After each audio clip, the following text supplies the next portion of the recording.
아니 이혼한 지가 언젠데 이제 와서 뭐? 애 둘 나 혼자 낳았어요. 둘째 대학도 보내고 하려면 돈이 얼마나 많이 드는데. 그래도 내 국민연금은 절대 못 나눠준다.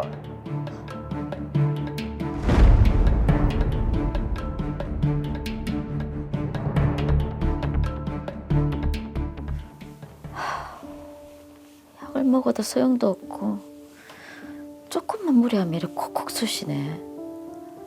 한 푼이라도 더 벌어야 둘째 대학이라도 보낼 텐데.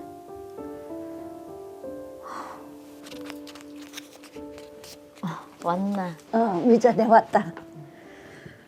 아유, 부업하고 있었네. 조금이라도 보려면 어쩌겠노. 무릎이 아파서 막노동도 못하고. 니 혹시 아는데 밧줄 보고 하는 데 없나? 네 뭘 안 좋다며? 둘째 뒷바라지 하려면 무슨 일이든 해야지. 아이고 속 터져. 결혼 한번 잘못해가지고 네가 이게 무슨 고생이고 병원도 제대로 못 가고.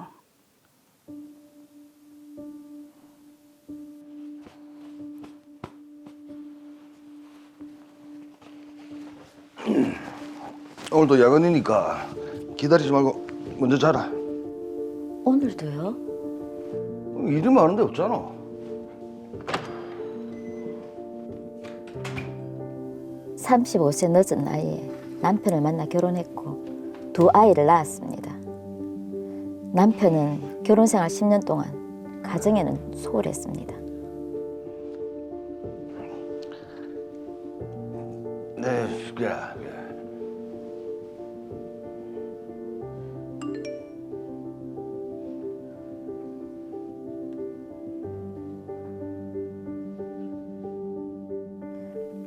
결국 남편의 외도 사실을 알게 됐고 고민 끝에 이혼 소송을 제기했습니다. 이혼? 다른 여자랑 그런 짓까지 저질러 놓고 뻔뻔하게 나오는 당신한테 질렸습니다. 그래, 이혼하자. 이혼해. 애들은 내가 키울 겁니다. 그러든가 10년 동안 아무 일도 안 하고 내가 준 돈으로 살아놓고 그래 어디 잘 사나 두고 보자. 전 남편으로부터 재산 분할과 위자료, 양육비를 받는 내용으로 조정을 했지만 막상 두 아이를 혼자 양육하다 보니 받은 돈으로는 턱없이 부족했습니다. 이혼하고 나서 네가 얼마나 고생했노?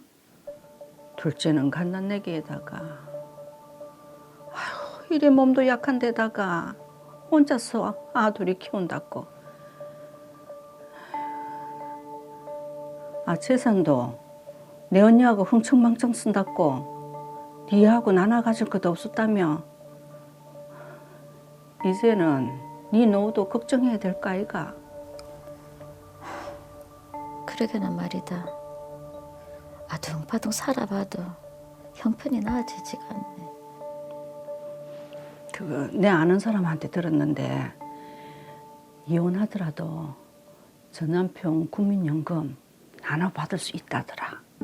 국민연금? 그래. 이혼한 지 15년이나 지났는데. 내 분명히 그래 들었다. 그래? 그거 한번 알아봐라. 아이고, 내 급한 볼일 보다가 니한테 들어왔다. 내 갈게. 조심해서 가라.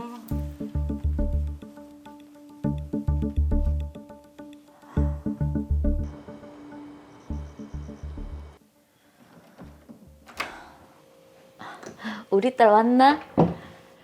니 대학 진학 안 한다고 했다며? 빨리 취직해서 우리 엄마 호강시켜줘야지. 대학은 나와야지. 공부도 그렇게 잘하면서. 그 얘긴 이제 그만. 엄마, 나 씻으러 갈게. 딸이 참 속이 깊네요. 그거 내 아는 사람한테 들었는데 이혼하더라도 전 남편 국민연금 그거 나눠 받을 수 있다더라. 그래. 달라고 얘기해보자. 왜 보자고 했는데? 당신 국민연금 분할해주세요. 참 어이가 없네. 내가 왜 내 국민연금을 나눠줘야 되는데? 당신 잘못으로 이혼하고 내가 어떤 고생을 하면서 애들 키웠는데. 양육비 다 줬잖아. 앞으로 둘째 대학도 들어가야 하고. 당신 때문에 내가 고생한 게 얼만데. 아니 이혼한 지가 언젠데 이제 와서 무슨... 아무튼 내 국민연금은 절대 못 나눠준다.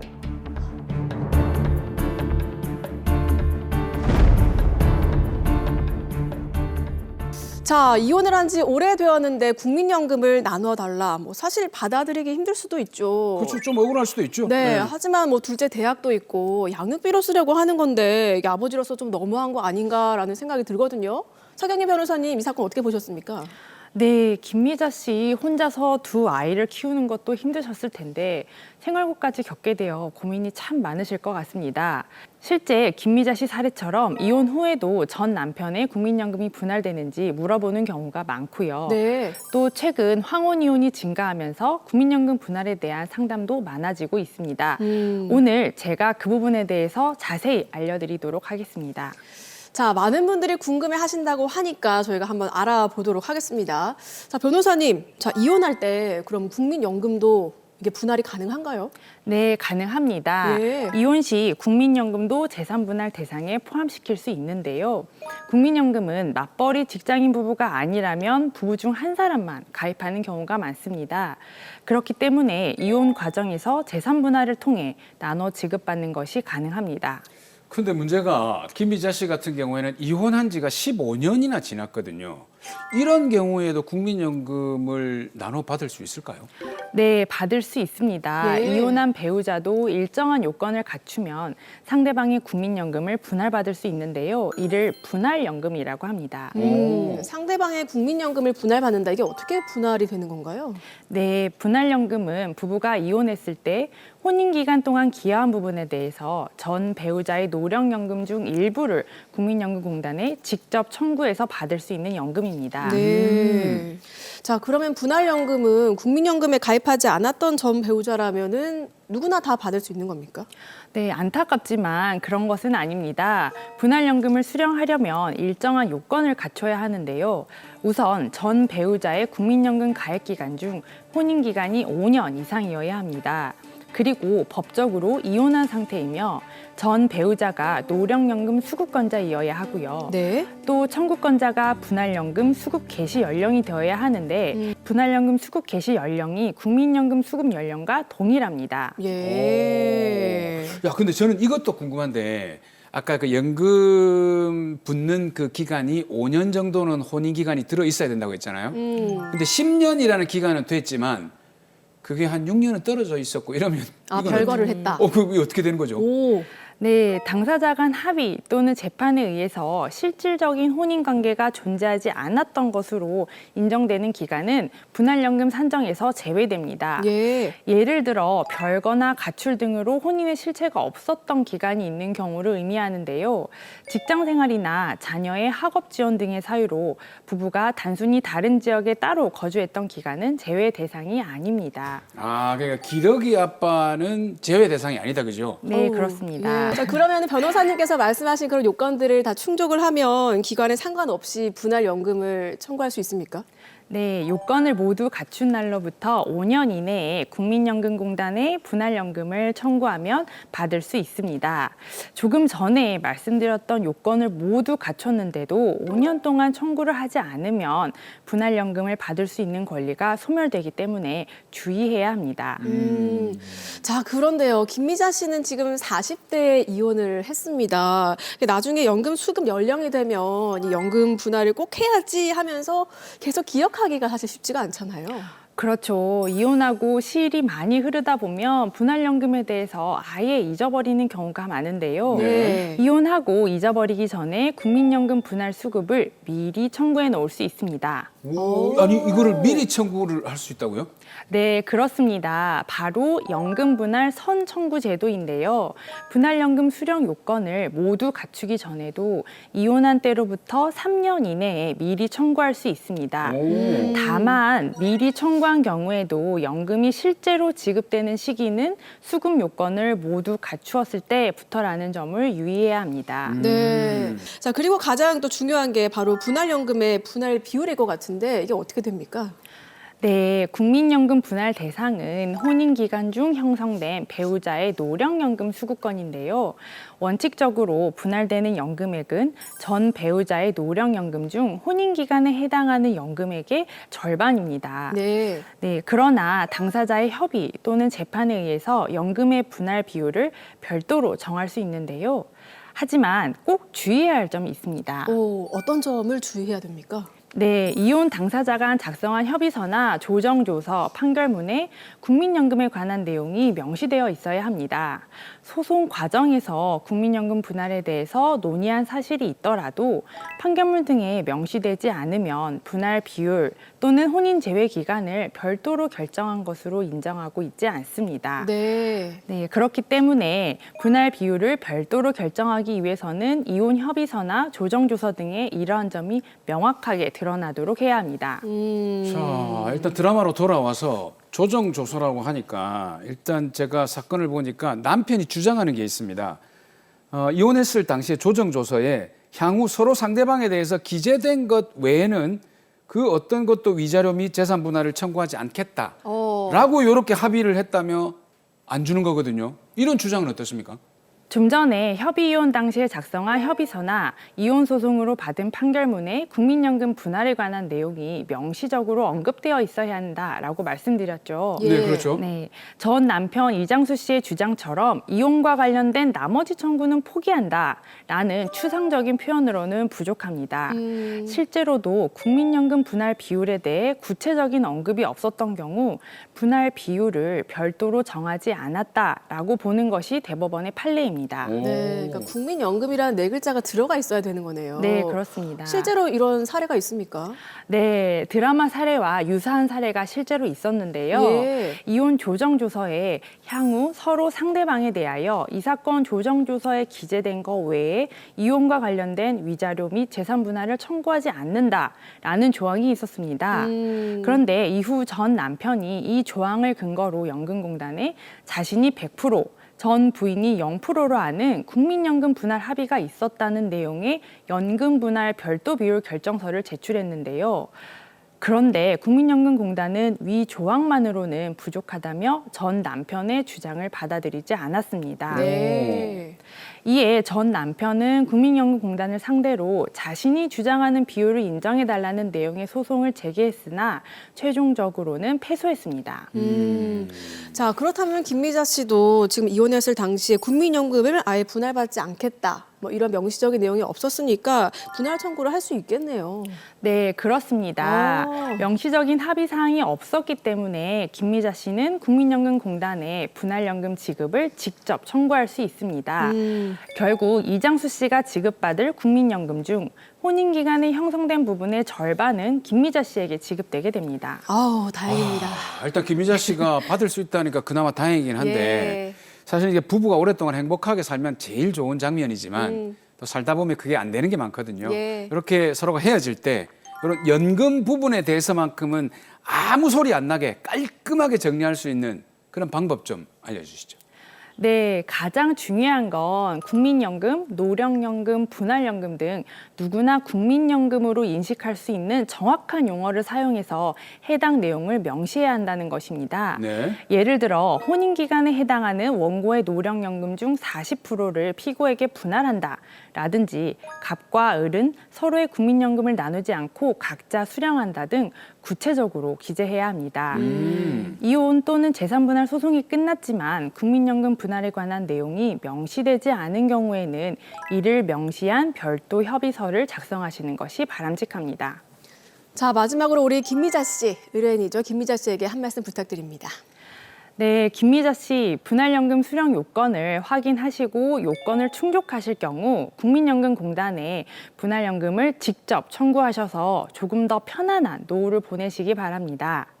그리고 국민연금뿐만 아니라 공무원연금, 군인연금 등 여러 연금이 있는데요. 이러한 연금도 이혼 후에 분할받을 수 있기 때문에 전문가와 자세한 내용을 상의하시기 바랍니다.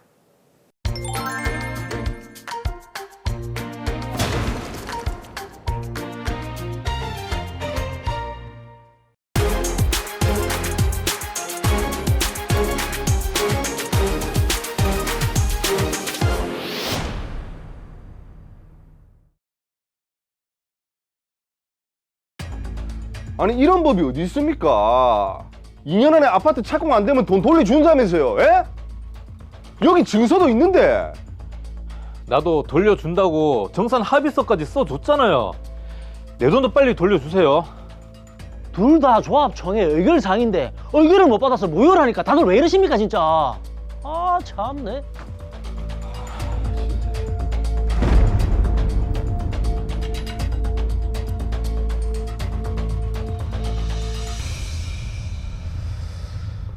어디 보자. 로이어 3지구에 평당 990만 원이라. 이 안심보장제 시행은 뭐지? 한번 알아볼까? 애들은 커가는데 계속 전세살이도 할 수 없고.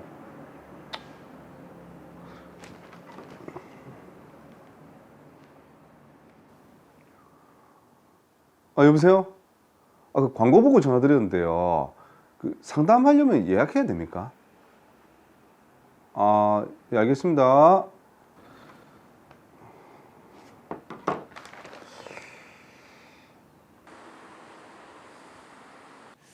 저희 지역주택조합에 가입을 하시면 일반 분양가보다 훨씬 저렴하게 내 집 마련을 할 수 있는 겁니다.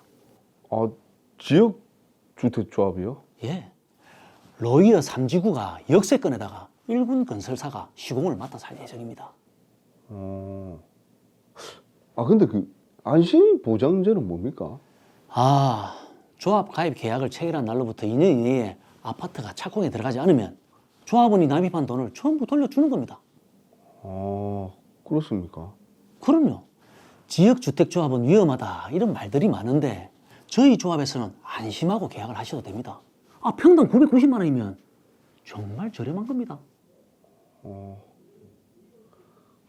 조합에 가입하겠습니다. 잘 생각하셨습니다. 내 집 마련이 꿈이었기에 6천만 원을 내고 조합 가입 계약을 체결했습니다. 그리고 안심보장 증서도 받았습니다.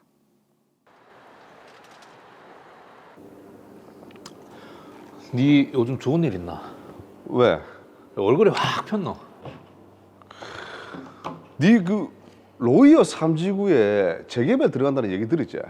요즘 광고하대. 나도 내 집 마련하려고 조합에 가입했다. 지역주택조합. 응. 지역주택조합 그거 사기도 많고 또 무산되는 경우도 많다고 하던데. 아이, 여기는 믿음 하나다. 네 안심보장 제도라고 들어봤나? 아니 처음 듣는데. 그 조합에 가입한 날로부터 2년이 지나도 아파트 착공이 안 되면 내가 낸 돈 다 돌려준단다. 진짜? 아, 그렇다니까. 야, 네 언제까지 전세 살래? 가입해라. 고민 좀 해보고. 고민은 무슨, 고민하다 놓친다 임마. 봐라. 그렇게 친구 강수도 로이어 3지구 지역주택조합에 가입했습니다. 네가 손해볼 게 없다니까.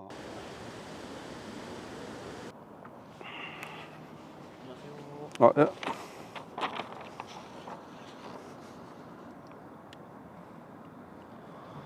아니 2년이 지나도 아파트 착공 무슨 이러다가 흐지부지 되는 거 아이가? 아, 슬슬 불안한데요. 안 되겠다. 6천만 원 돌려받아야겠다.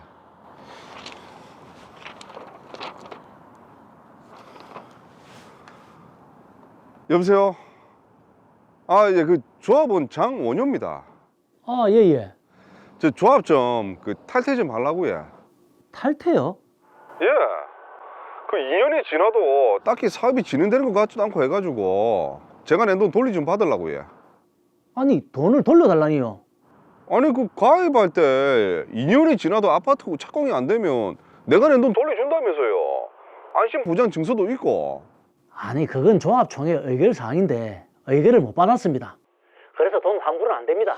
에? 아 그런 게 어디 있습니까? 돈 환불 안 되니까 그렇게 하세요. 야, 너무 뻔뻔한데요. 무슨 일인데? 아니 2년이 지나도 아파트 착공은커녕 아무런 진척이 없어가지고 조합장한테 내가 낸 돈 환불받고 조합 탈퇴한다고 했거든. 그런데 총회 의견은 못 받아서 환불이 안 된단다. 뭐라고? 아니 그 가입할 때 안심 보장 증서 받았나? 아니 너는 정산 합의서 받았지. 정산 합의서? 니는 왜 다르노? 계약할 때 써준다고 하더만 계속 차일피일 미루는 거야. 그래서 1년 뒤에 찾아가가지고 따졌지. 그러니까 가입한 지 1년이 지나가지고 보장증서는 못 써준다 하고 대신에 정산 합의서를 받았지. 일단 우리 사무실 같이 한번 가보자. 빨리 가보자. 씨. 정산 합의서 이건 또 뭡니까? 이야, 복잡하네요. 아니 이런 법이 어디 있습니까? 2년이 지나도 아파트 착공이 안 되면 돈 돌려준다면서요. 에? 여기 안심 보장 증서도 있는데. 조합총회 의결 사항인데 의결이 안 돼서 무효라니까요. 저는 정산 합의서 받았으니까 돌려받을 수 있죠. 이것도 총회 의결 사항인데 의결을 못 받았습니다. 그러니까 돈 못 돌려줍니다. 아니 그런 게 어딨어요. 가입할 때는 아무 설명 안 해줬잖아요. 에? 당신이 책임지고 돈 돌려주세요. 못 돌려준다니까요.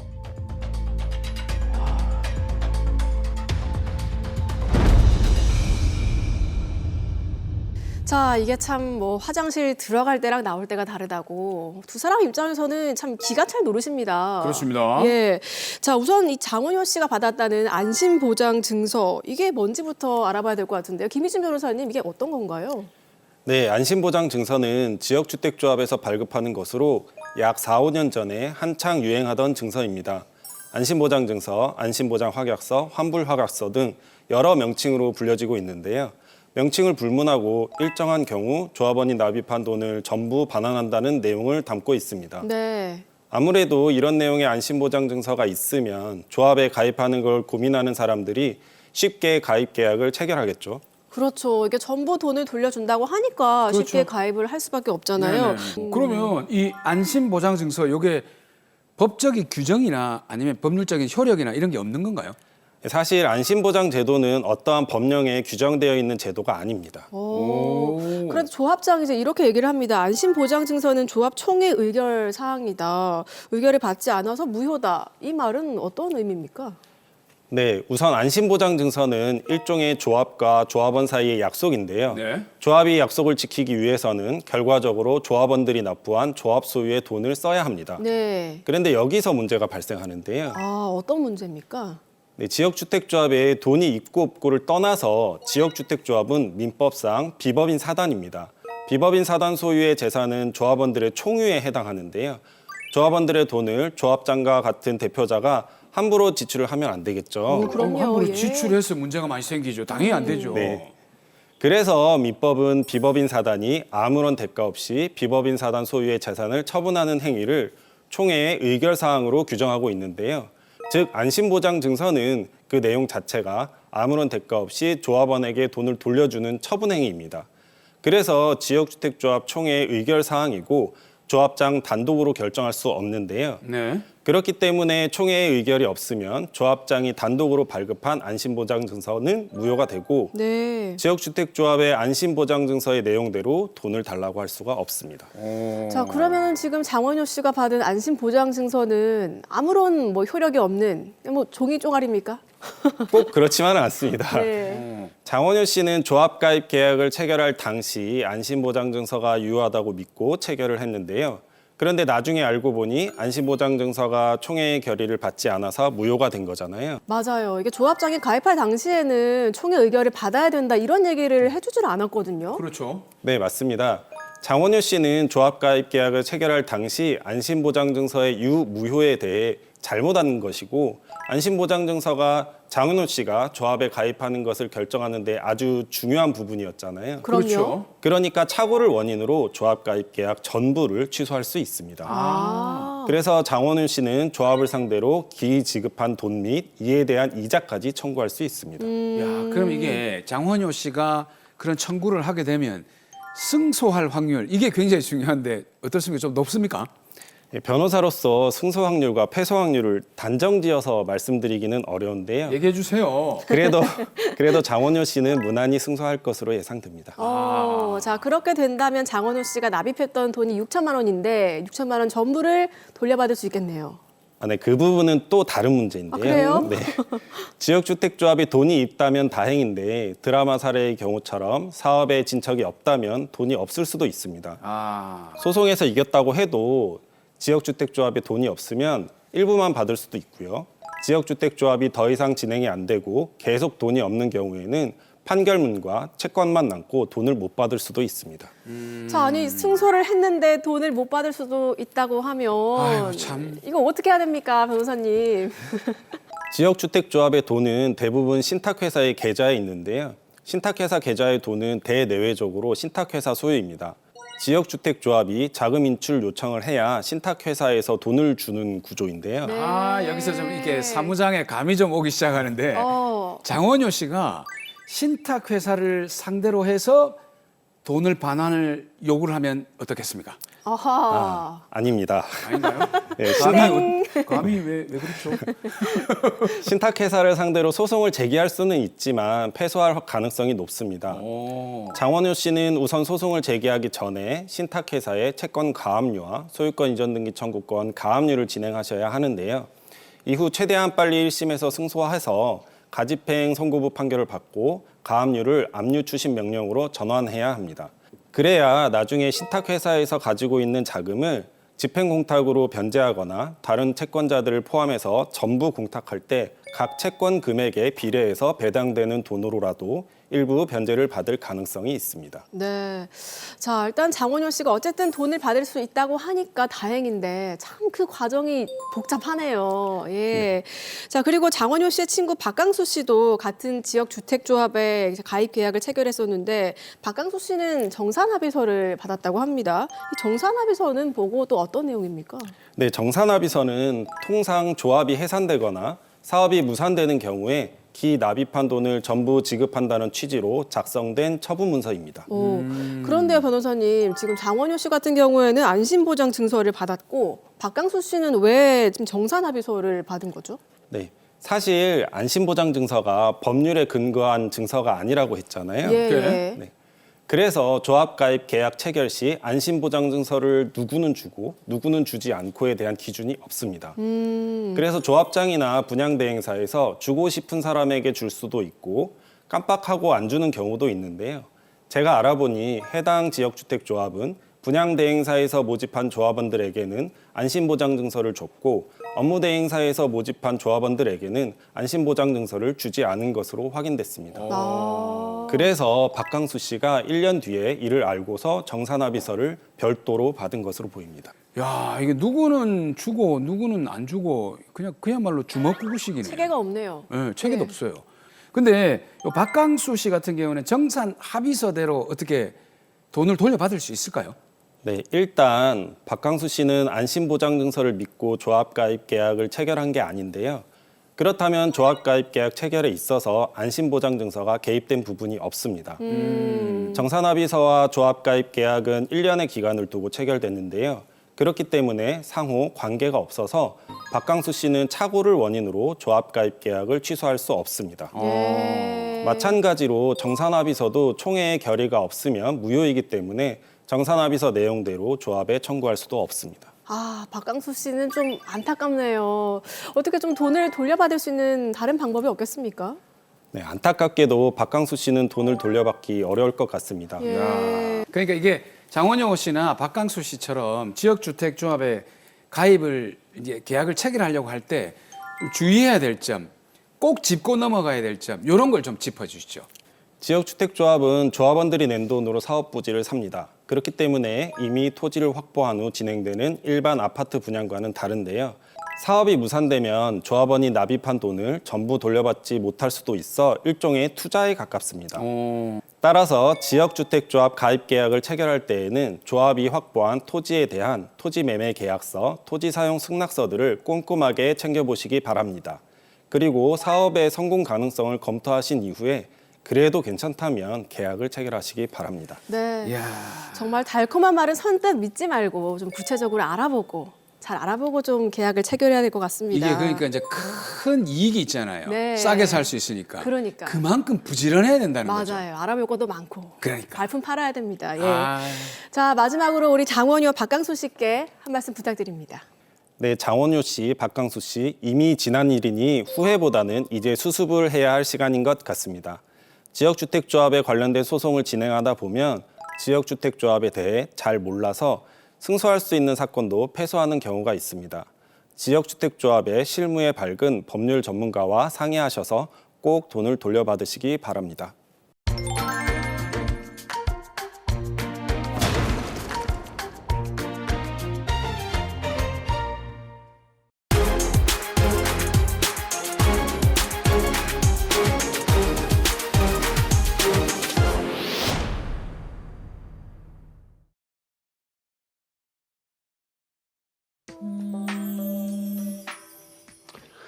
여보세요? 나? 집에 있지.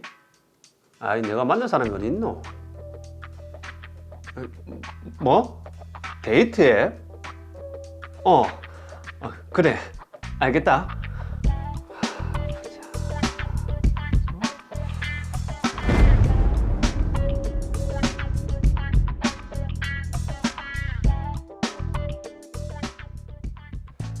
저는 창원에 살고 있는 31살의 솔로입니다.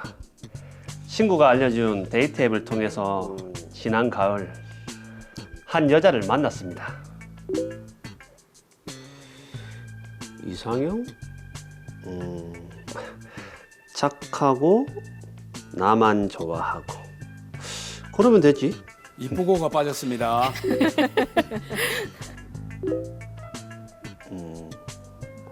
나는 창원인데 부산 뭐 한 40분이면 가는데 괜찮지? 저보다 2살이 많다는 그녀. 부산과 창원이라는 거리는 큰 문제가 되진 않았습니다.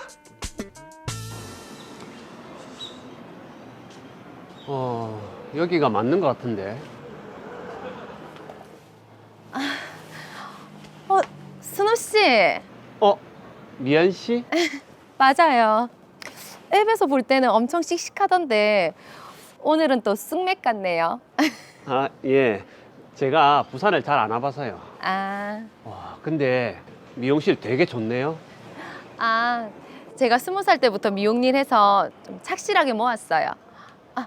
우리 일단 밥부터 먹으러 갈래요? 네. 매사 자신감이 넘치는 그녀는 왠지 멋있어 보였습니다. 소심한 저를 잘 챙겨주고 소탈한 성격도 마음에 들었습니다.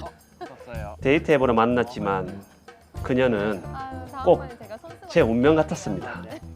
착하고 나만 좋아하는 게 그런데. 맞네요.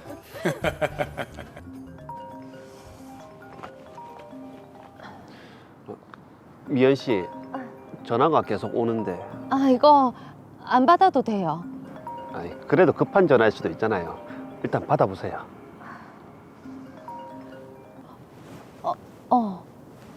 그 냉장고에 반찬 꺼내서 먹고 즉석밥 전자레인지 돌릴 줄 알지? 엄마는 미용실 끝나야 가지. 엄마? 그래.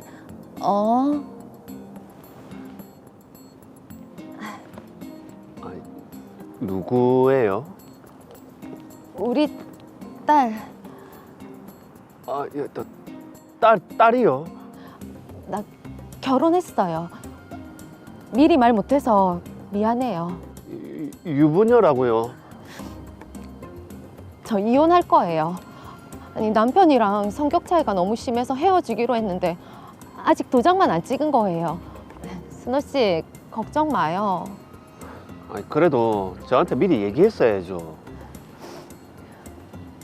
내가 애도 있고 나이도 더 많은데 유부녀라는 것까지 알게 되면 순호 씨가 나 안 만나줄까 봐 미안해요, 순호 씨.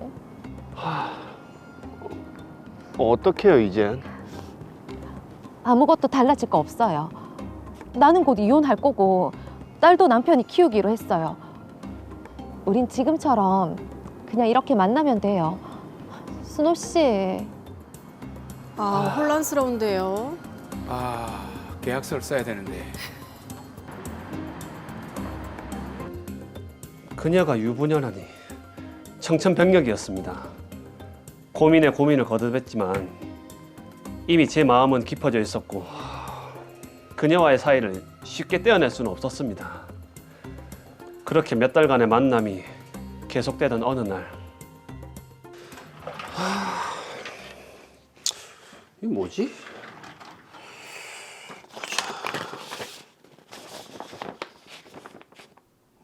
뭐? 위자료 청구 소송?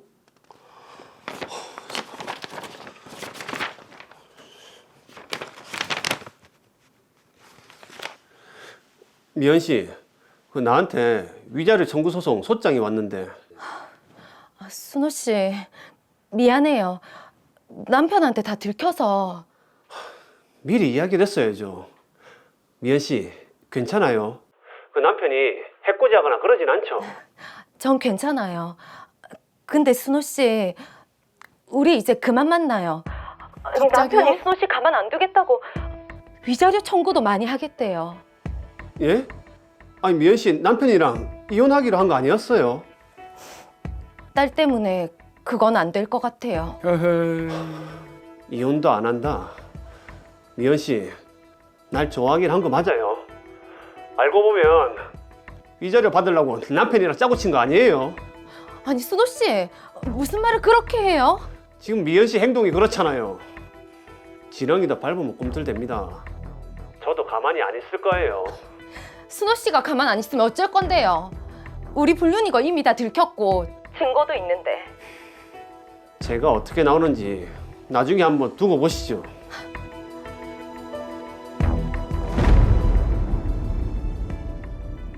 자, 지금 상황을 보면요. 김미연 씨가 다소 의도를 갖고 순호 씨에게 접근을 한 게 아닌가라는 의심되죠? 예, 의심이 듭니다. 이야. 예. 자, 강은시 변호사님, 이 사건 어떻게 보셨습니까? 네, 사례를 보면 우리 순한 순호 씨가 유부녀임을 알고도 마음을 정리하지 못하고 만남을 이어가는 걸 알 수 있죠. 예. 바로 이 지점부터 순호 씨가 위법 행위를 시작하게 된 겁니다. 처음에야 기혼임을 몰라서 속아서 만난 거지만 유부녀임을 알고 만난 순간부터는 위법 행위가 시작되는 것이기 때문에 우리 순호 씨는 미연 씨의 남편에게 위자료를 지급해야 할 것으로 생각됩니다. 아까 그 실무에서 변호사님이 이런 사건이 종종 있다고 하셨는데 실제로 어느 정도 빈번합니까? 예, 제 체감상으로는 이 마치 소돔과 고모라와 같이 멸망이 다가오고 있다고 생각될 정도로 아주 비일비재하게 상간자 위자료 사건이 흔합니다. 네. 간통죄가 폐지된 이후에 너무나 폭발적으로 사건이 늘어나고 있습니다. 자, 지금 일단 나순호 씨도 가만히 있을 수는 없습니다. 유부녀라는 사실을 모른 채로 만났는데 좀 대처를 할 수 있는 방법이 없을까요? 예, 일단 나순호 씨는 김미연 씨에 대해서 구상권 청구가 가능할 것으로 보이고요. 나아가 자신의 성적 자기 결정권을 침해한 행위에 대해서 위자료 청구 소송도 가능할 것으로 보입니다. 성적 자기 결정권에 대한 위자료 청구와 구상권을 청구하라 말씀해 주셨어요. 지금 이 구상권 청구에 있어서 나순호 씨 같은 경우에는 채무가 있다고 보기는 좀 어려울 것 같은데 구상권 청구가 가능할까요? 예, 사실 따지고 보면 불륜 행위는 민법상 공동 불법 행위로 손해배상의 책임을 집니다. 따라서 불륜으로 인해 혼인 생활에 파탄이 생기고 정신적인 피해를 입었다면 배우자는 물론 그 제3자에게도 불법 행위에 대한 책임을 물어서 위자료 청구 소송이 가능한데요. 상간자 위자료 청구 소송이 민법상 공동불법 행위에 대한 손해배상 청구의 소송이기 때문에 공동불법 행위를 행한 원고의 배우자에게 피고인 상간자는 구상금 채권을 가진다는 것으로 볼 수 있습니다. 네. 이 논리를 똑같이 이제 사례에다 대입하면 나순호 씨에게 적용해 보면은 공동의 불법 행위를 저지르게 된 김미연 씨에게 손해배상 금액을 나눠내자 이런 의미로 구상금을 청구할 수 있다는 겁니다. 아, 둘이서 같은 불법 행위를 저질렀기 때문에 같은 책임을 지는데 한 명이 다 물어줬으니까 네가 책임이 있는 부분은 내라. 예, 맞습니다. 이게 사실 내용을 듣다 보니까 고개는 끄덕여지긴 하는데 그렇죠. 위자료를 나눠내자? 좀 낯선데요? 예, 조금 그렇게 느껴지실 수도 있는데요. 위자료 소송에서 구상권 청구는 관통죄가 폐지된 이후에 위자료 청구 소송이 폭발적으로 증가하면서 고려되기 시작한 겁니다. 사실 법원도 이 판례를 만들어가고 있는 중이기 때문에 구상권 청구를 인용하는 경우도 있지만 인용하지 않는 경우가 혼재돼 있습니다. 네. 법리상으로 구상권을 청구하는 것이 어색한 건 아닙니다. 다만 사례에 따라서는 위자료 액수 자체가 상간행위에 한정돼서 상간자의 목만을 위자료로 책정했기 때문에 구상권이 성립되지 않는다고 판단한 하급심 판례도 있습니다. 결국 이렇게 하급심 판례들이 혼재되어 있고 시간이 흐른 뒤 대법원 판결까지 다 받아봐야 정리가 될 것으로 보입니다. 네. 자, 그러면은 구상권 청구 금액은 어느 정도 되겠습니까? 예, 구상금 소송을 하게 되면 대체로 본인이 지급한 위자료 금액의 50%를 인정받는 것이 일반적입니다. 두 사람 모두에게 절반의 책임이 있다고 보기 때문인데요. 물론 상대방이 소송을 제기한 원고 쪽에 일방적인 책임을 떠넘긴다면 사실관계를 따져서 책임 소재를 가리게 되겠습니다. 네. 근데 일단 그 구상권을 청구를 하려면 그 위자료를 전부 다 주고 그 다음에 다시 청구를 해야 되는 거죠. 예, 맞습니다.